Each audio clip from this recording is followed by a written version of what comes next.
Good afternoon and welcome to a emergency edition of the Cover One Buffalo podcast. I am your host with our today's partners in crime. You might know him from Twitter, Adam Pencil, and everybody knows my good friend Nate Geary from WGR. Fellas, we just watched a end of season. We fired our head coach press conference with Terrence Pegula and Brandon Beane. Let's go around the horn here and get some immediate reactions. Adam, what is your elevator pitch immediate reaction to this press conference? Obviously, that was pretty wild. I was on the edge of my seat every time Terry wanted to, pipe in and speak. It's obviously been a really long time since we've heard anything from him, and he usually doesn't disappoint. It might not be a good or bad disappointment, but it's definitely, he usually doesn't disappoint. I will say that obviously, if you follow me, you know that I had a pretty severe reaction to everything up front based on some of the leaks that we were getting in terms of, Terry and Beane's evaluation of where the roster was at this season. I do feel there are a few things that I feel better about having listened to all of that. There's some that now they have additional challenges that they're going to have to deal with, obviously, particularly with Keon Coleman. But we'll certainly see how this shakes out in the coming weeks and months ahead here. Nate, what's up, buddy? How are you processing what you just heard from the people in charge of our favorite organization? I know press conferences are supposed to be clarifying and set new goals for the season, help people understand what new roles might be out there. I felt I had a couple of key takeaways from this press conference. One of which was as the first press conference that I've managed to see that somehow I think made things more confusing and more and worse. Look at this moment right here, Nate. Pegula taking public speaking lessons from Kanye West. I said RFK Jr., but yeah, I mean, same concept there.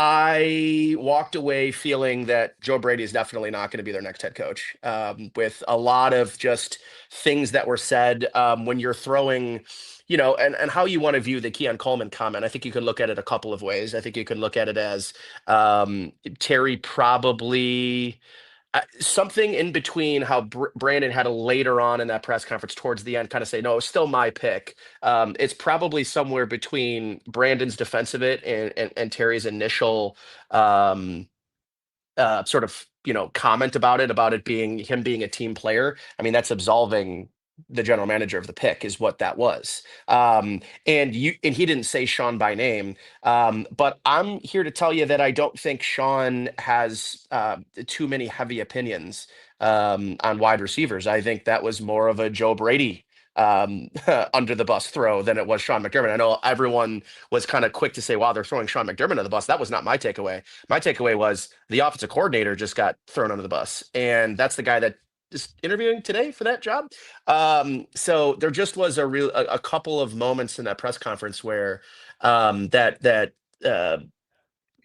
gif of the soccer coach just going, ooh, like in both questions and answers. And the first thing that, I probably should have started by saying, anyone that thought the press pool was going to take it easy and lob up softballs at those two, they would have been disappointed because I got to give a lot of credit to the press pool for not holding any punches. I mean, Joe B, I think elicited the most emotional reaction from Brandon Beane talking about criticizing his character about making a power play. I thought Jay Skursky had a couple of really good bangers in there, including, hey, you just got $850 million in taxpayer money and we haven't seen you. Are you going to be more available to us now and in the future? And Matt Perino, right out of the gate. I mean, that's the first question. The second question that got asked about his appearance on my station and the reaction to wide receivers. So I just thought across the board, the press pool just did a master class in asking difficult, pointed questions that, frankly, I don't think a lot of were answered. And I wasn't going in there thinking they were going to answer a lot of hard questions. But I do think that it was revealing to those that wanted clarity onto exactly what was going on. Because if we want to talk about a lot of questions, guys, were being asked about the disconnect between Sean and Brandon? Where was this disconnect that happened? When did it happen? What was the root of it? And I left thinking, it looks like those two have a disconnect on stage. And that could just be because of the owner's communication style. And maybe that's just how I was reading it. But I didn't feel particularly good about those two being on the same page. Yeah, I left this with more concerns about the direction going forward than I had when all of this was announced here. Multiple times where Terry sort of even tripped up over his own answers, talking about no, he did not fire Sean McDermott because of the catch, but then said it was the result of the Denver game, but then also said what kept them from winning a Super Bowl this year was the bad call on the catch. Like, you can't have it all those ways, in my opinion. So, like, where is his head at? Talking about the locker room. Yeah, man, you walk into a locker room after a game like that, everyone's going to be gutted. Yeah, Josh Allen, you're going to walk up to Josh Allen. Sorry, Terry, he doesn't want to talk to you right now. Like, get out of his face. What are you doing? Like, you just had a gut wrenching loss. I agree with you. I kind of, at the beginning of this, it seemed power play, seemed coup by Brandon Beane to do this. After this press conference, man, this was all Terry Pegula. I don't even think Brandon Beane wanted to part ways with Sean McDermott in this instance, is where I came out of this.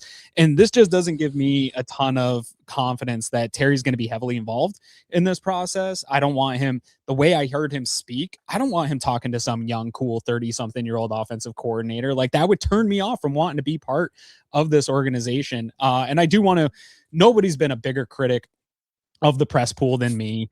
And they're in a tough spot because the Bills have created a dynamic where calling them out removes access. They hold the keys to the kingdom.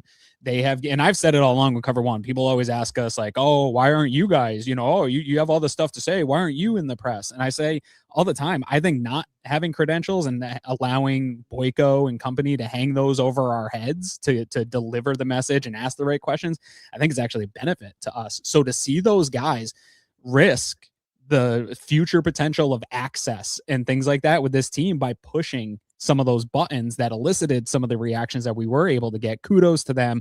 I do hope that the Bills don't hold it over their heads and that access isn't granted because they pushed on some of these things. But a lot of those guys kind of said F it, where, this is a moment where the fans deserve these answers. And they did push in those moments. And it did elicit some reactions from these guys here. But yeah, and even you talked about the Keon Coleman stuff. I think even in that, them kind of pushing blame to the coaching staff, whether it's Brady or McDermott or whoever, but then somebody's posting the video of the behind the scenes at the combine, and it's not a coach in sight. It's all front office guys talking about how this was a benefit to push him down. And again, there is a bunch of stuff that I feels like it was contradictory in this press conference.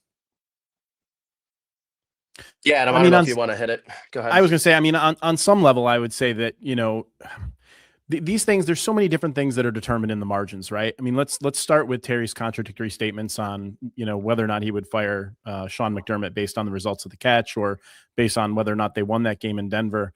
It's difficult, I think, when you're on stage and there's so much context to making a large decision like this, to eloquently stating your case. And would Sean McDermott have been fired if they had won that game? Obviously not. Like, they're going on another week. You have to kind of take it on a case-by-case basis. I found myself, when Terry was describing how he felt in the locker room, I actually kind of found myself in the same shoes, in a sense, in terms of how I felt after that game.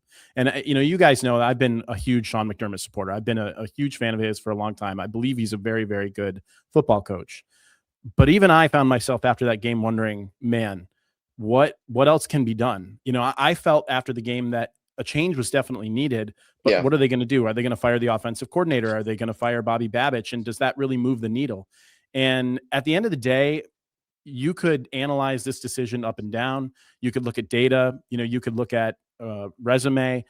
At the end of the day, this decision was always going to be a gut decision. And I think that his reaction in the locker room, what he saw there, I think that's fair. I think it's similar to the same way that a lot of us felt after that loss, because let's be clear, this was a huge missed opportunity for the Buffalo Bills. Yeah. I know that a lot of people didn't agree with the sentiment that if Josh doesn't get it done now, he never will. Right. I don't think that's true, But what was true is that given the pool that was in the playoffs this year, given their path, this was a huge opportunity for them. And it definitely feels like one that they missed. Yeah, I might also say Sean McDermott was out of chess moves. He fired two separate special teams coordinators. He's fired a defensive coordinator. And, say what you will about Brian Dable, but even if Brian Dable doesn't get that New York Giants head coaching job, he's not returning.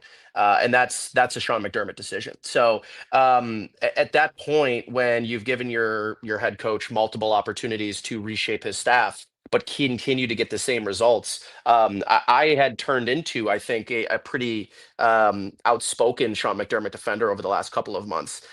Just kind of hearing call after call and tweet after tweet about, the need to fire him. And when I thought this was his best individual coaching performance of his career here in Buffalo. All that said, and I'll even in Brandon Beane's defense.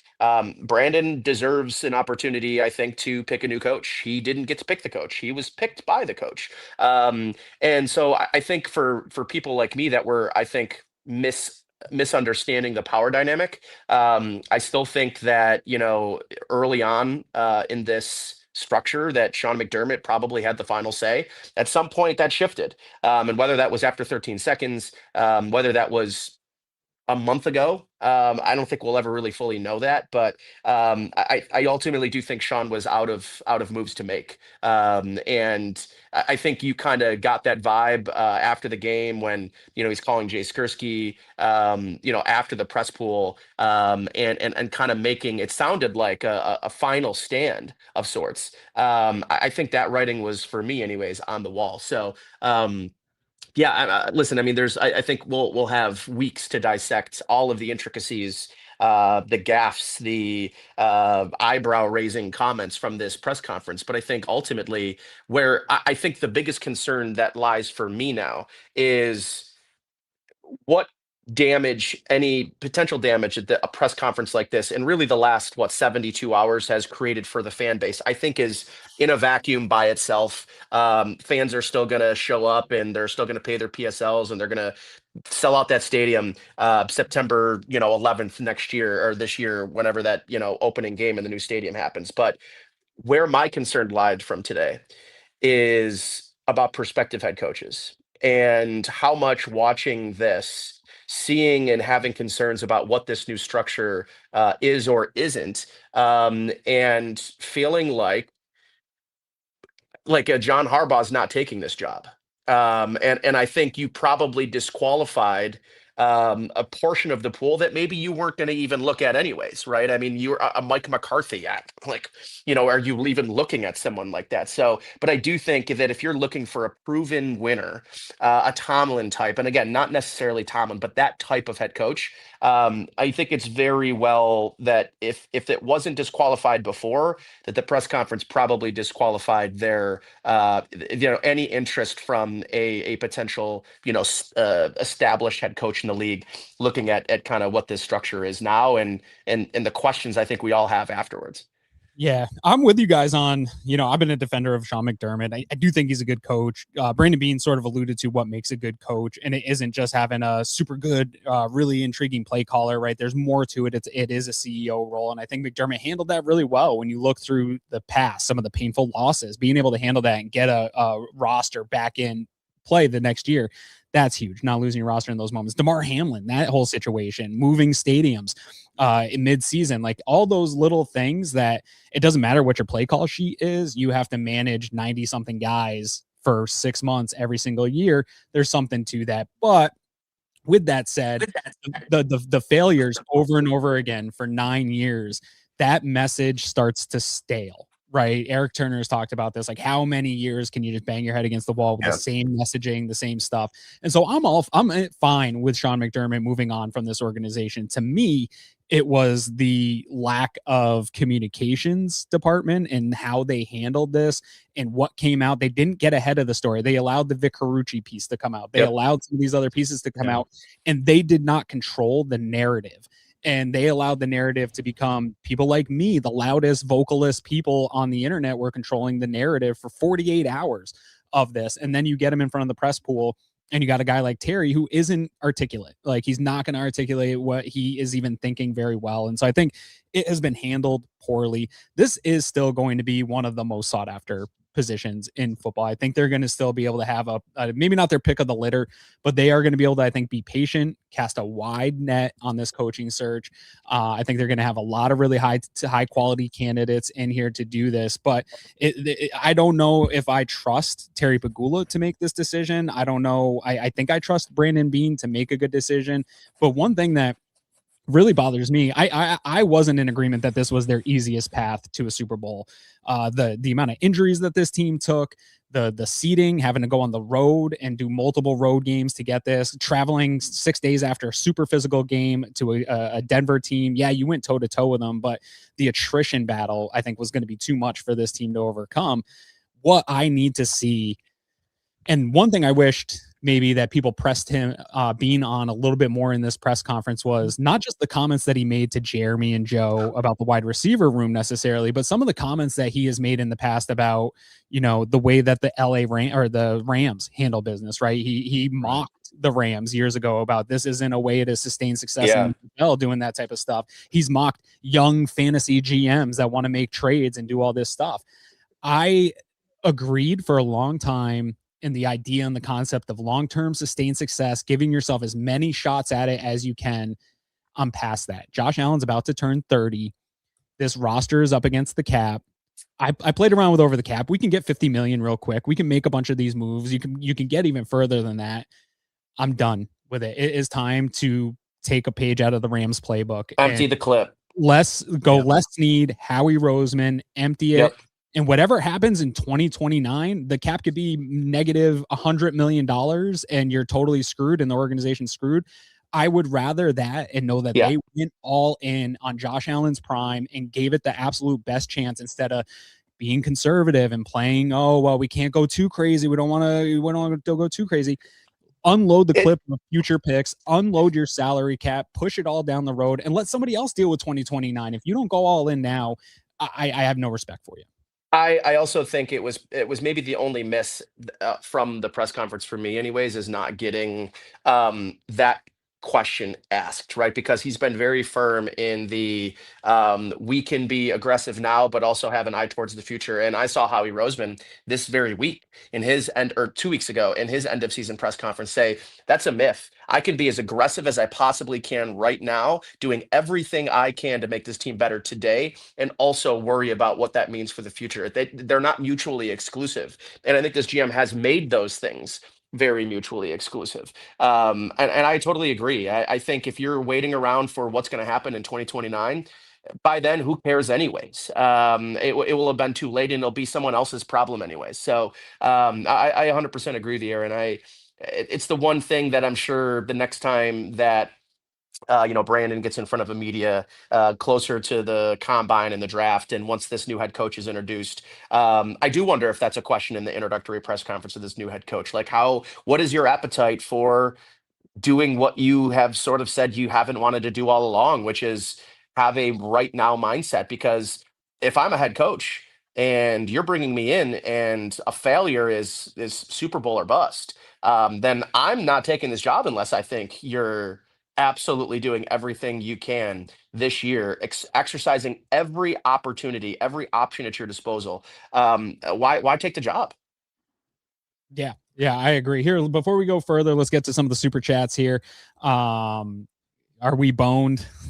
I don't know. Maybe it doesn't feel great. I think the reaction that I got, the text messages, the DMs that I got, everybody feels like this is a very Sabres-y experience that they just sat through. Is that sort of the reaction you guys are seeing and getting?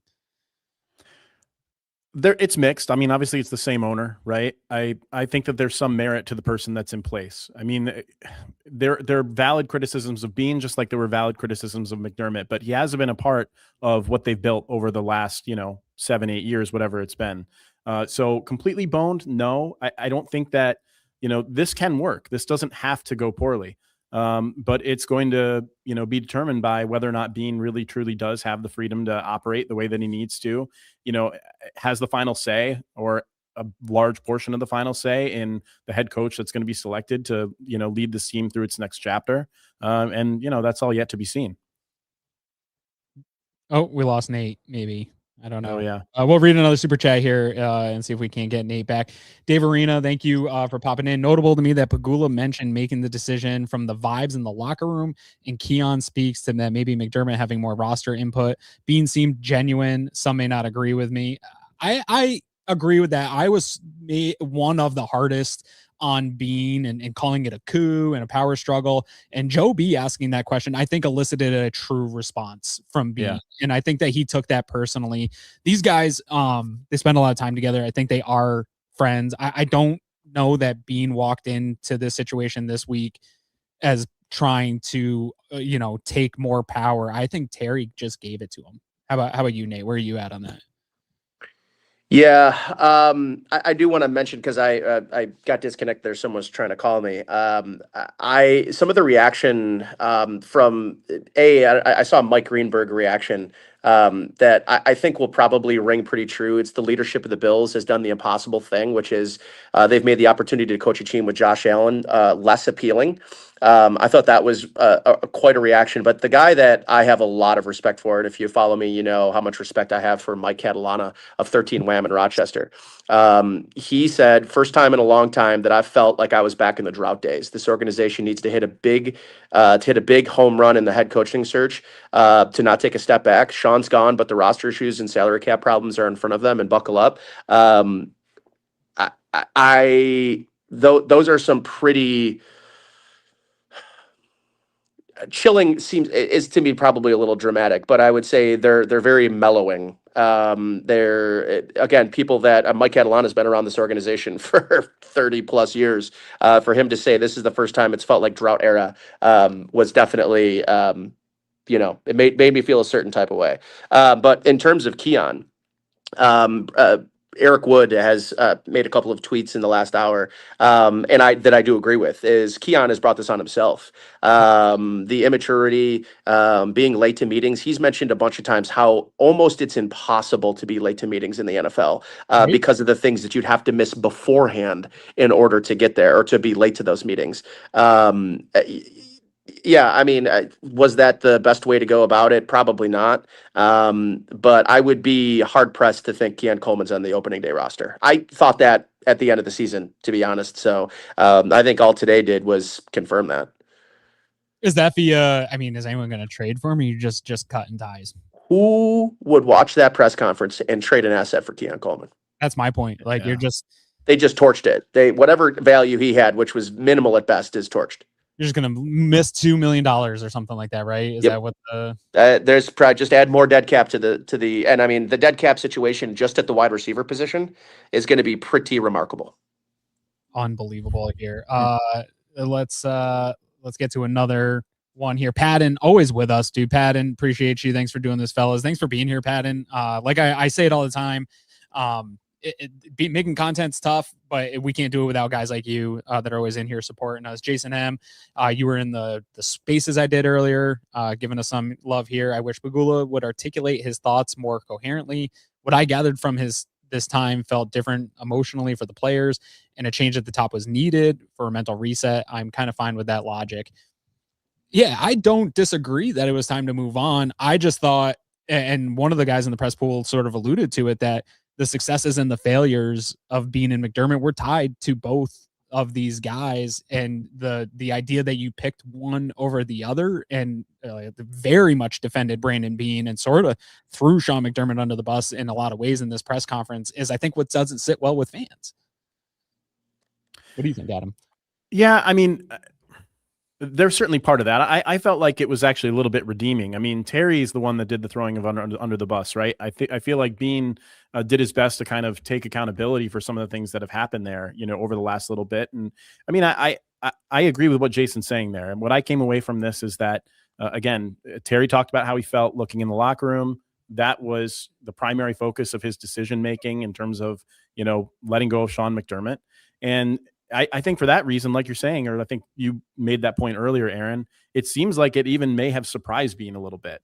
And the lack of preparation in the organization as a whole, from not having thank you messages ready or a video, and just the entire handling of the whole thing was botched, I think in part because it was an emotional decision that was made seemingly pretty quickly by the owner. And he seems perfectly fine with that being the decision. Whether that's right or wrong, we'll see.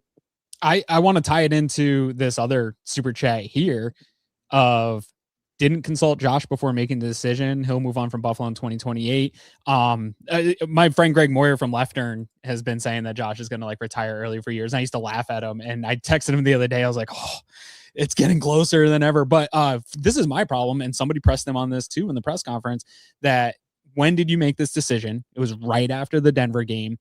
Did you ever come off this decision? He said no. And so you have twofold here. You have two kind of pillars of this, or two silos of this. One, your communications department didn't handle this well and seemed to be shocked and surprised by this and weren't able to get this done the right way in terms of how you presented this to the public. But two, you did a bunch of exit interviews with players and everybody was taken by surprise. And it seems like Brandon Beane was taken by surprise. So you sat on this as Terry Pegula for 36 hours as people came and went throughout your organization. And some of these guys have been here the entire time, and you saw the reaction from the players. I've seen countless coaches fired in my lifetime, and I've never seen an outpouring of support and praise for a coach that we saw. And I think you could have eliminated that by having the conversations internally with the players before you presented this to the public. And I think that ultimately is the failure of Terry Pegula that trickled down through those multiple silos in this. Nate, what do you think on that? Yeah. I'm not super surprised Josh wasn't immediately, made aware or had a say in the decision to fire a coach. If you did that, you'd never fire anybody. Because why would Josh want anybody fired? He's a company guy.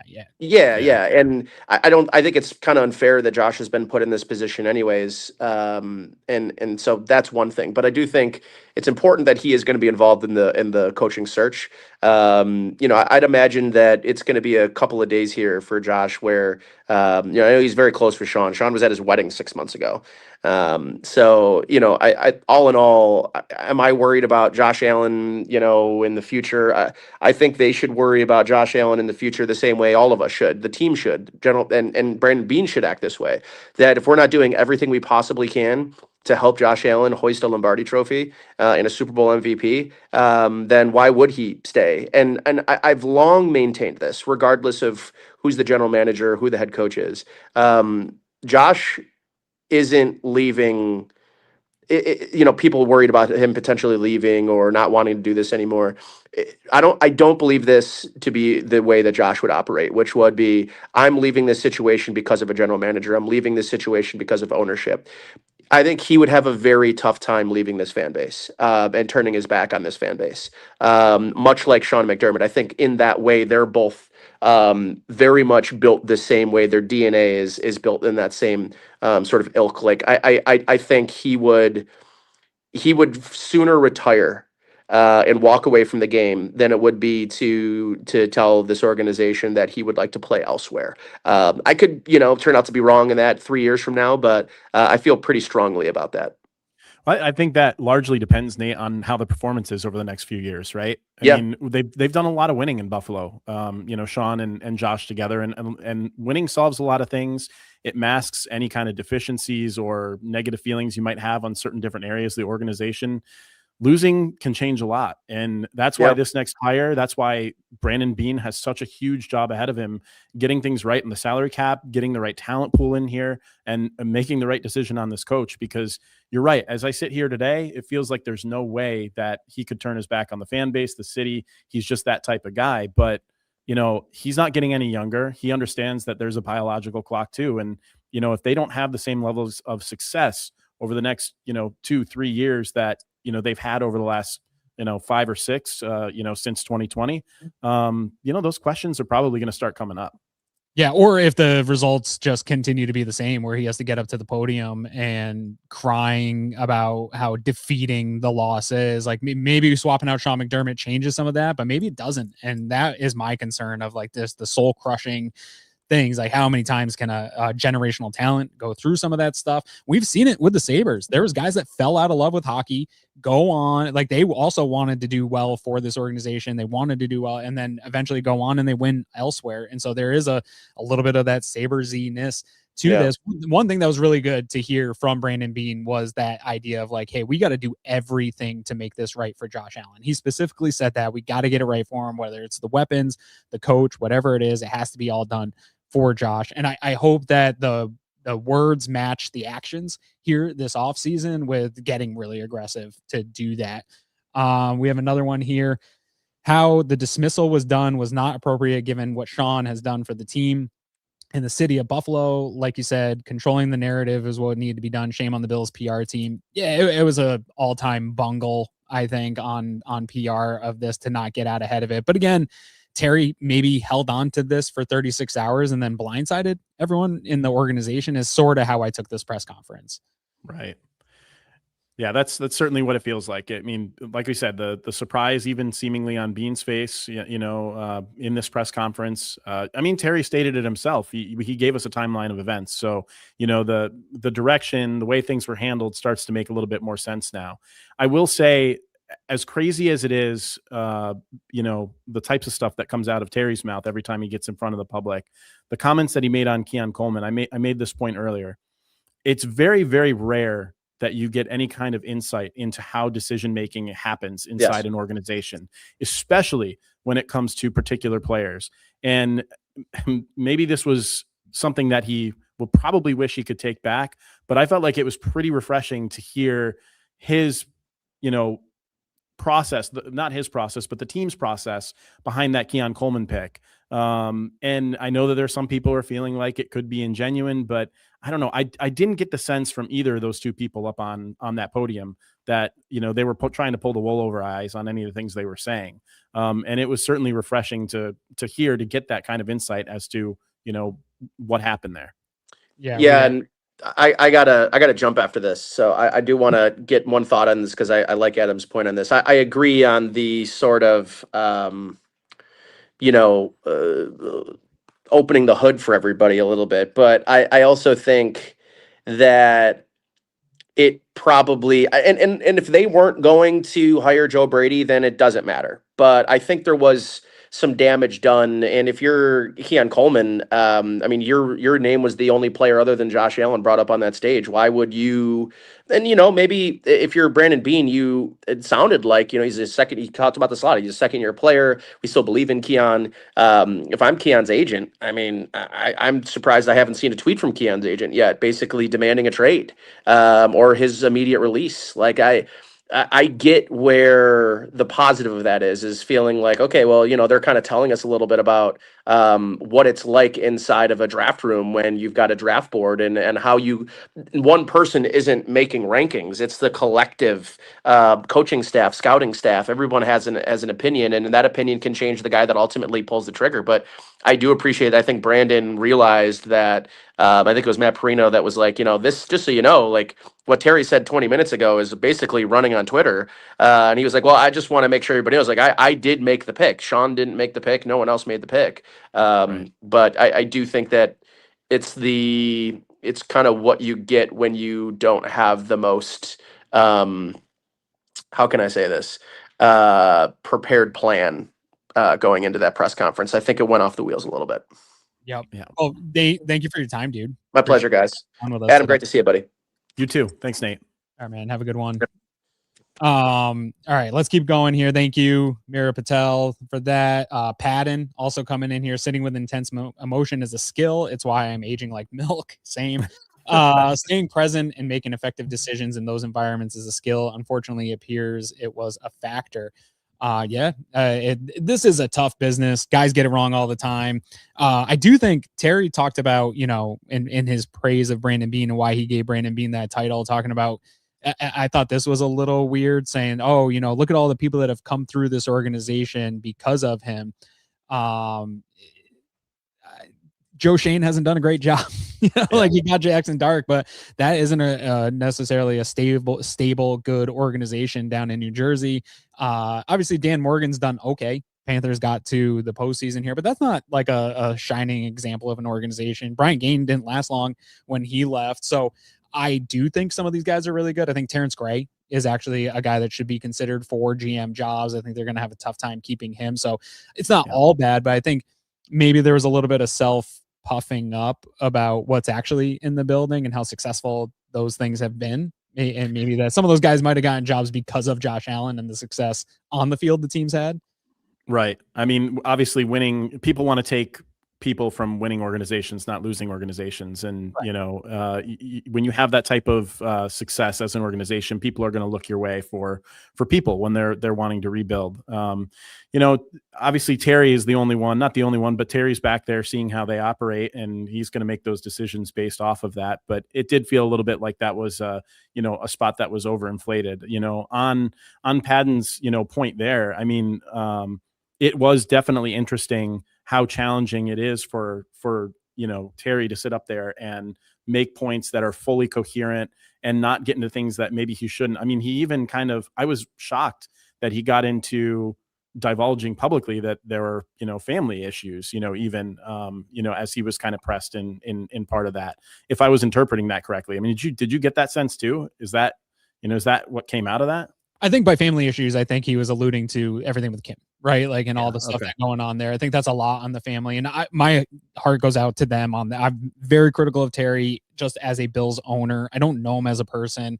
I wouldn't want to experience what he had to go through with his wife. And so I do understand that. And I also think the calls from the public to demand answers from the team in a lot of regard is uncalled for. Like, this isn't public officials, right, that we need to demand answers from. This is a private enterprise sports team, so they don't have to roll Terry out and demand. In this instance, I think they had to because of everything we talked about and how it was handled and how it was presented to the public and all those things. But even Skursky being like, oh, you got $850 million in public funds, are you going to be more present to demand, you know, for our demands and answers?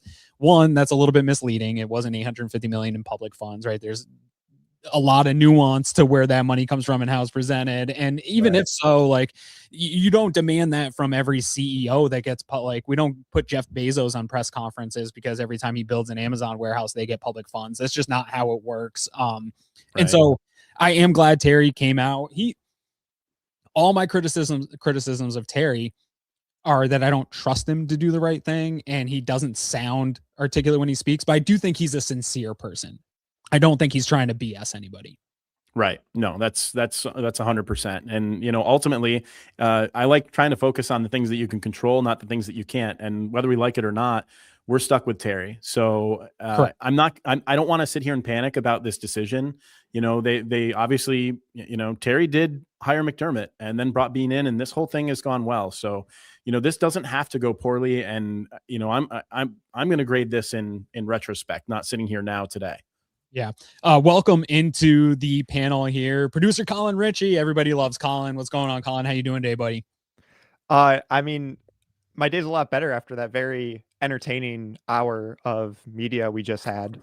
You guys already said it, but I just want to give another shout out to the Bills reporters for the questions that they were asking Brandon Beane and Terry Pegula. I thought they did an excellent job and asked a lot of the questions that the fans were hoping they would, to get the answers that they were looking for to everything that's unfolded in the last couple of days here for the Bills. Yeah, let's continue on here with some of the super chats here. We got from Arthur Kraft. Get the feeling that they're not going to hire one of the young guys without coaching experience. I'm worried that we're going to end up with a Josh McDaniels.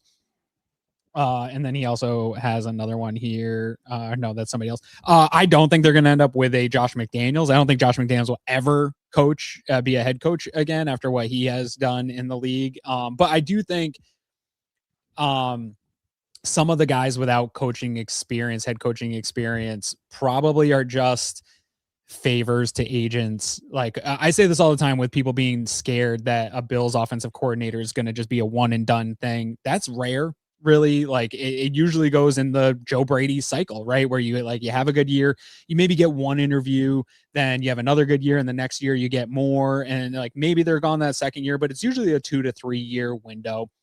And so I think a lot of these young names that you're hearing, the Jags offensive coordinator, stuff like that, that is agents getting their guy out in front of people and getting that, basically kind of getting the work of, hey, you're going to get these interviews in front of people, but then you're going to go back and you'll be a head coaching candidate here in the future. I do think they probably want to find a little bit of the best of both worlds, where they can get offensive minded guy that maybe has either assistant head coach experience or head coach experience. But then Clint Kubiak is kind of sitting out there, and Brandon Beane made a point to talk about, because of the Bills themselves initiating this rule where you can't talk to guys until the season's over, they are in a position where, I think he, maybe warned fans that this isn't going to be a quick knee-jerk process. They are going to see out this process. They are going to cast a wide net. We saw that this morning with the number of names that have already floated out there.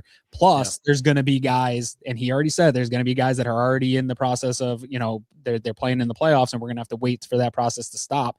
So this is something that's going to probably go on 2 to 3 weeks until we get those guys and their ability to come in and get interviewed. I will say to that quickly, like if Seattle wins on Sunday and makes it to the Super Bowl, obviously the Bills can't talk to Clint Kubiak until after the Super Bowl. Then I would imagine the Bills don't want to wait that long to hire someone. And if you do wait that long, you're essentially putting all of your eggs in that basket. It's a game of chicken. Right. Because other people that you might have interest in for the head coach might take other coordinator jobs because they're thinking that, it's either Bills or bust for them as well. So it's a very dangerous game if you are hoping for a guy like Clint Kubiak, who I've been on the Clint Kubiak train since I think we lost to Atlanta is the first time that I invoked that name. So as a Bills fan, this NFC Championship game suddenly became really important if Kubiak's the guy you're hoping for, because if Seattle wins, Shula's another one in that game. Well, Shula and the Rams passing game coordinator, Shieldhouse. Yep. So there's pros and cons to both teams winning, but just something to keep in mind that if Seattle wins, we might not even get the Bills interviewing Clint Kubiak just because of the time constraints of this whole thing. Well, that's the funny thing about it too, right? I mean, they might be interested in both guys, Shieldhouse and Kubiak, and the future Bills head coach could be determined by who wins the NFC Championship game, which is a really interesting thing to think about. Yeah, and again, of their own making. They initiated this rule because they were consistently having their coaches plucked, which I think fans probably overstated. I know people gave Brady a hard time. They gave Dable a hard time of how can you do prep for a game and do an interview? It's not that long of a time where they can just go do a Zoom interview or something like that with the team and then continue on. I thought that some of that stuff was a little bit overstated, but now it's kind of shooting the Bills in the foot a little bit, getting that role change. And it is a game of chicken of you're going to have guys taking jobs here. We just saw Mike McDaniel go for an OC job. And I think a lot of people, he even turned down some head coaching roles, right? I think he was in consideration for the Cleveland Browns job, turned it down to be an OC.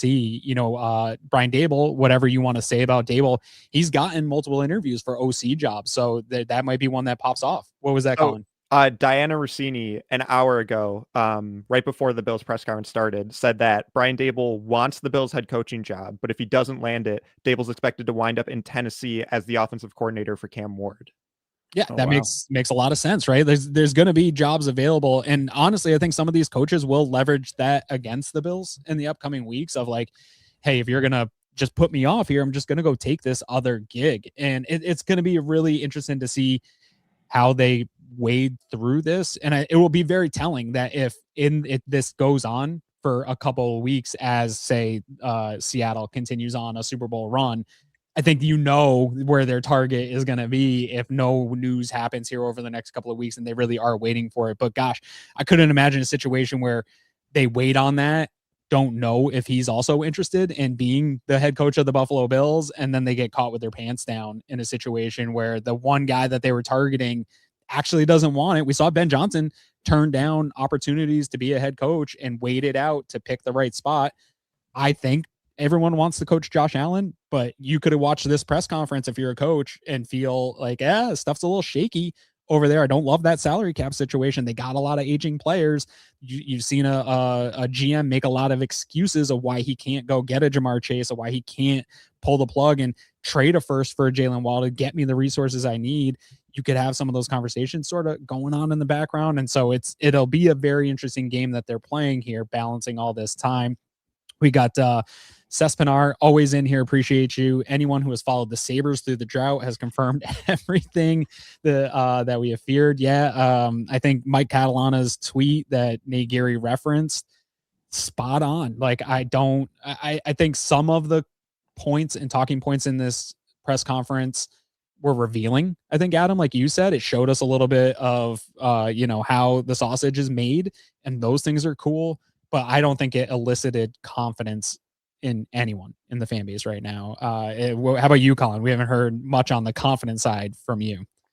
Yeah, well, I think obviously this was not the best look for Terry Pegula with this press conference. And if anything, it maybe just reinforces the idea that back in 2017, the Bills kind of just lucked into getting Sean McDermott, this guy who was a great leader and a guy that was going to reset the culture here. He brought along Brandon Beane, and for better or worse, the last 9 years, it's been the two of them most of the time running things for the Bills. Whereas it seems like Terry's had much more of a hand in the Sabres than Buffalo, just than the Bills, just kind of letting the football side of things keep doing what they're doing because they're making the playoffs. They have a franchise quarterback, but now he's getting re-involved in this. And, even with lucking into Sean McDermott, it's funny that was still arguably the third best head coach hired that cycle behind Sean McVay and Kyle Shanahan. I saw some stats though. Somebody posted out just blind stats of coach A, B, and C, and it was McDermott, Shanahan, and McVay. McDermott's right. It's the one game difference is like a 13 seconds. And honestly, McVay tried his hardest to coach away the Cincinnati Super Bowl. I promise if everybody goes back and watches that Cincinnati Rams Super Bowl, both coaches tried to give that one away. And even this weekend, Ben Johnson and McVay in key moments in that game kind of look like Sean McDermott has, and the criticisms we have of those guys, and who's had more of those disappointments than Kyle Shanahan. Right. He's right there with McDermott as well. So, but to that point, Colin, and in something that I've been saying about this current coaching search, I remember doing shows of wish lists and coming up with lists for coaches. Sean McDermott was not high on a lot of people's lists when the Bills made that hire. And so I urge people, we hear the names of Kubiak, we hear some of the bigger names that people want to hear. It could be somebody that you just haven't heard much about or know much about, but in league circles may be ready for this position. Let's continue on here. This is a great one. I agree totally. Hey, you there, 1, 2, 3. It's a miracle that Terry Pegula has made $10 in his lifetime, let alone $1 billion. Yeah, I think he is proof that you can, luck your way into some of this stuff. Hasn't had very much success outside of popping holes in the ground and pulling natural gas. And I think that this press conference was an interesting one of I think we put some billionaires and stuff up on a pedestal, and maybe we shouldn't put those kind of guys on a pedestal. So appreciate the comment. We got some more super chats here. Brad at the guitar. It's once again Pegula's strange sense of timing for decision making. Firing Murray too early, firing Adams too late. If he fired McDermott after the Bengals loss, makes sense. But he fired arguably peak McDermott. And at least from the fan sense, and I was on Toronto's radio last night with Raj Lujois talking about this. Like the last 6 months has been a literal flip, right? For years, it was everybody praised Beane.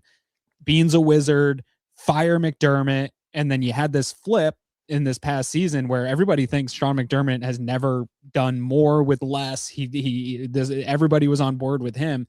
And now Terry makes that decision and then says it's because of the result of the Denver game. But the Denver game wasn't a Sean McDermott failure, in my opinion. Of all the failures that Sean McDermott has had, that wasn't one of them. Yeah. I mean, I can understand what he's saying, obviously, about the proverbial wall. We all can, but I totally agree. It was so fascinating to watch how this defense and team overall evolved this season under Sean McDermott. And I've tweeted it out there. I've said it. I think that Sean McDermott's best days as a head coach lie ahead of him. I'm not saying that he might have more success, that he's guaranteed to have more success, because of course you have to have the quarterback too, right? But just in terms of the overall job that he does, what he can squeeze out of a stone, so to speak, right? I feel like he's evolved so much, and he was really flashing this year in terms of stepping away from some of the things that he's sort of been boxed into in the past. Obviously, there was a huge increase in the rate that they were playing, 3 linebacker sets. And, we can point to any single one of these losses in the playoffs and look at the string of unfortunate events that have altered the way that they were able to play the game. We know that they were playing a lot of 3-3-5 sets, for example, on defense, on those money downs, those passing downs. And what happens in the first play of the game against Denver? Their best contained, most athletic linebacker gets injured on the first play of the game, a guy that they had relied on to attack the quarterback and play contain. And who do you want to lose against a quarterback like Bo Nix? It's certainly not your contained linebacker and the guy that's, attacking downhill on those money downs. So, between that and then trying to get Ed Oliver in there and him not being able to finish the game and not being as effective, it just felt like it was another example of take a very important kind of prime player situationally, right? And you're already kind of playing with one hand sort of tied behind your back, so to speak. It was time, but the timing is kind of interesting. Like you said, Brad, that it feels like McDermott is at his best, and I agree with you, he's at his best, and that he probably has better days ahead in the future. But for this organization at this point in time, I think it was the right decision.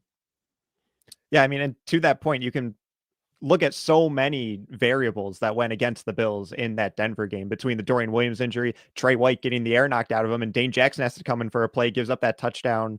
Cam Lewis, who was in for an injured Jordan Poyer, gets hurt, and Darnell Savage has to come in, and he gives up a long touchdown. And so it really just comes down to, is it correlation or causation with all of these close losses in the playoffs regarding Sean McDermott? Is it because he's our head coach, or is it just unfortunate circumstance after unfortunate circumstance that Sean McDermott is just trying his best to navigate? Yeah, I do. The proverbial wall, I agree. That was probably the thing that Terry Pegula said the best.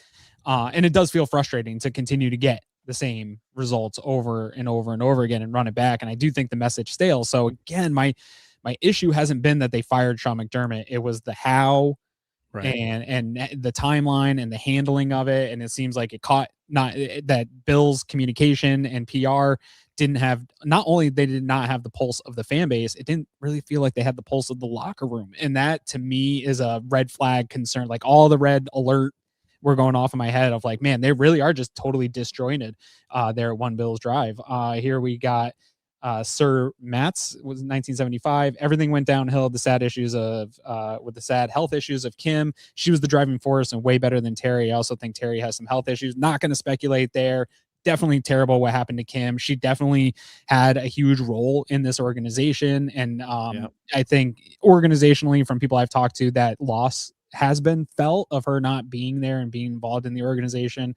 But I'm not going to speculate beyond that. But thank you for the super chat. First and 15th too coming in my opinion, people taking Keon answer out of context. Terry was basically saying the GM works with the coach and the coach wanted him to pick him. So that's normal. I agree there. Again, I think it's the way Terry handles stuff, and it isn't super articulate, where you had this, again, a fumbling of how this all went down, and it seemed like you were sort of scapegoating the coach, and this just the way it sounded felt again like a scapegoat. And I think Brandon Beane later did a good job to come in and kind of pull back on that. Can I riff on that for a minute, Aaron? Because this is a point that is really standing out to me. And I've always been a strong advocate of, I feel like professional sports teams should be more transparent.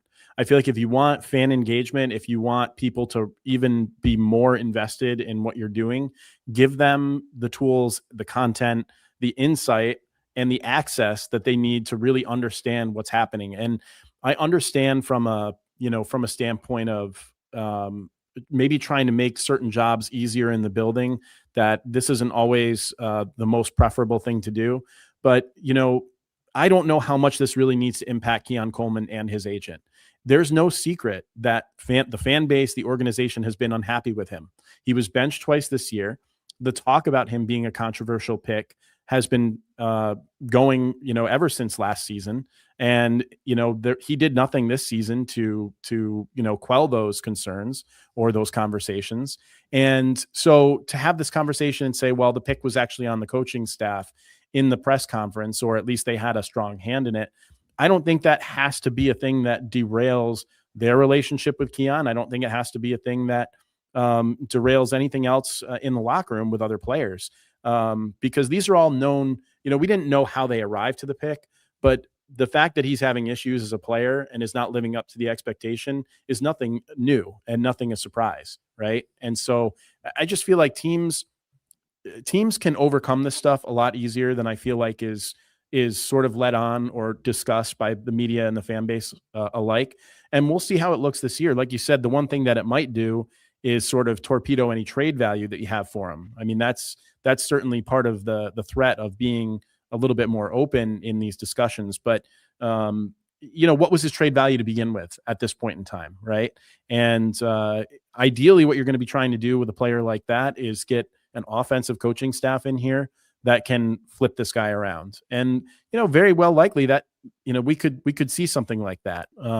He did make a big play in that game, last weekend. So I don't know, that part of the discussion has always been so interesting to me. And it's something that I'd love to see more out of sports in general. Yeah, I mean, we did see a little bit, right? We had that Bills inside access of them at the combine and talking about it. And that's where it feels a little bit contradictory of them totally blaming the staff for wanting him because, we saw the interviews, we saw all this stuff. And then that also makes me think there's a lot of just kind of PR fluff coming from some of that stuff because Brandon Beane came out and talked highly of Keon after that. And he still talked like, oh, we had a great camp and all that.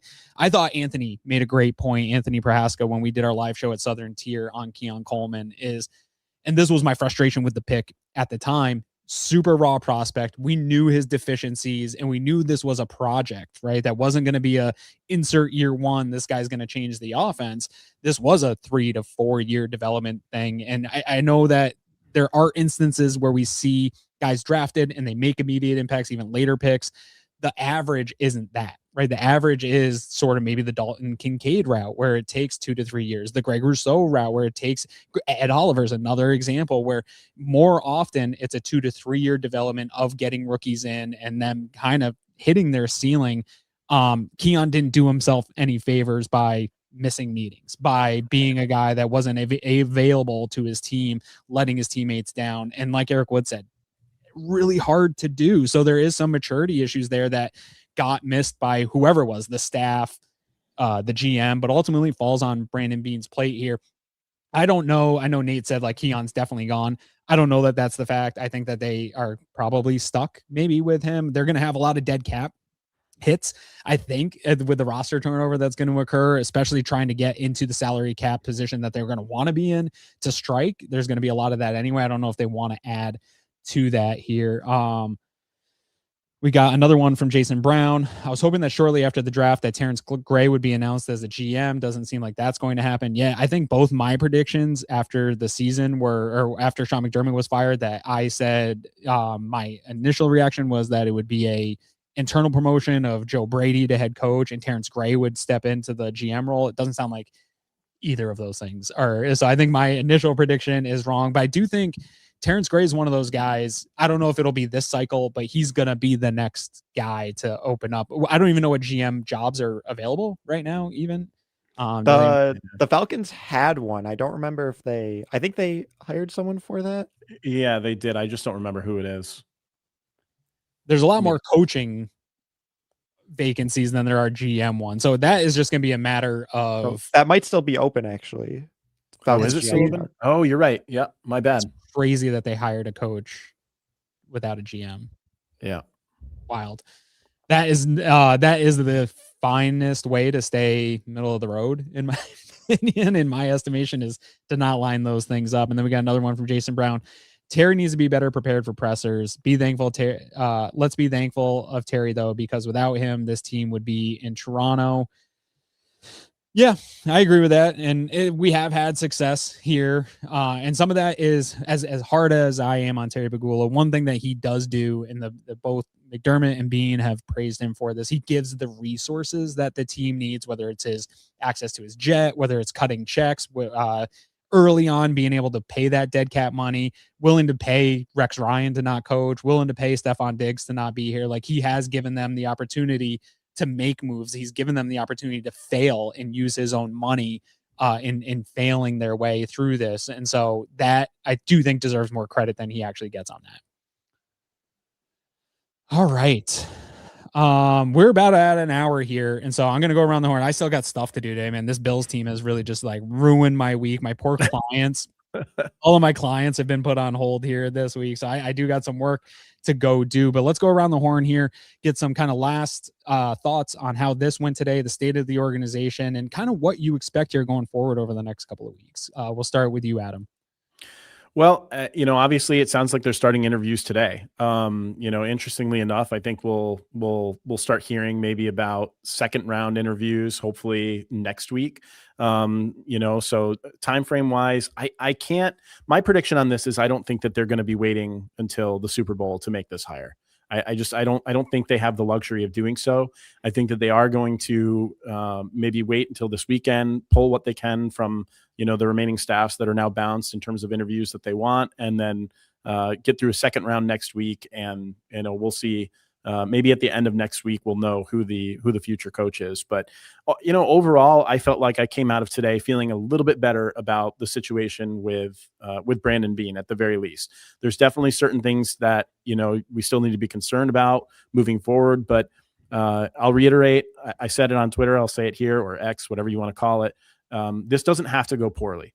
They have options. Like you said, Aaron, it's time to pull the trigger, go nuclear with the cap, put the best coach that you can find in place, build a team around him, weaponize the cap to the detriment of, 3 to 4 years down the road.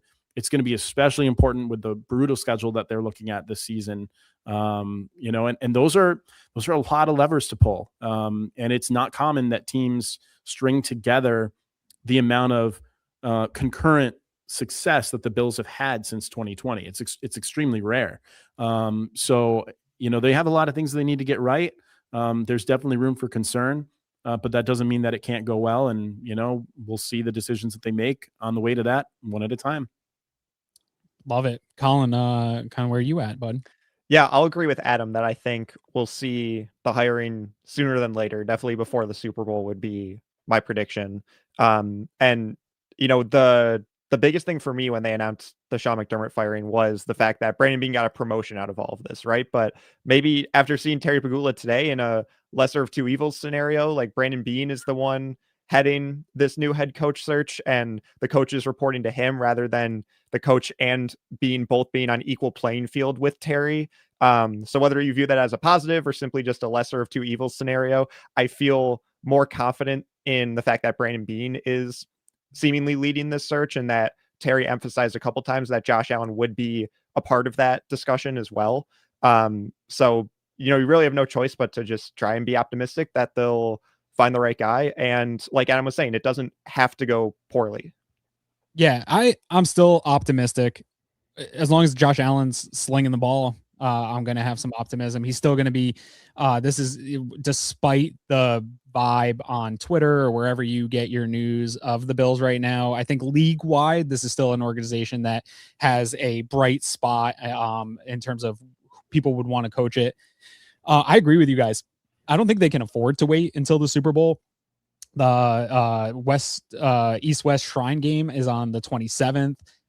Senior Bowl starts on the 31st. I know a lot of that work draft wise has been done, but you need to start if you're going to change, Brandon Beane talked about, if we're going to get a coach in here that runs a 3-4, we have to start really focusing differently on how we're going to scout. If you're going to have an offense that's a little bit different and want some different offensive linemen, you're going to see some changeover probably on that interior offensive line this year. And so you want to kind of get that coach in place who's going to have some archetypes that you're going to want to really get. You want that coach probably at the Senior Bowl interviewing some of these guys. And so I think the offseason doesn't wait for the rest of the season to slow down. And I think that they're going to have to make a decision unless they are totally sold that we cannot afford to wait and miss on Clint Kubiak because he is the next Sean McVay. He is the next Ben Johnson. And if we screw this up, we're going to put all our eggs in that basket. I think that's a super dangerous game to play as the offseason goes on. And I don't really know how much better he is than some of the names that aren't as sexy that we're going to hear in terms of being a head coach. He's a cool coach.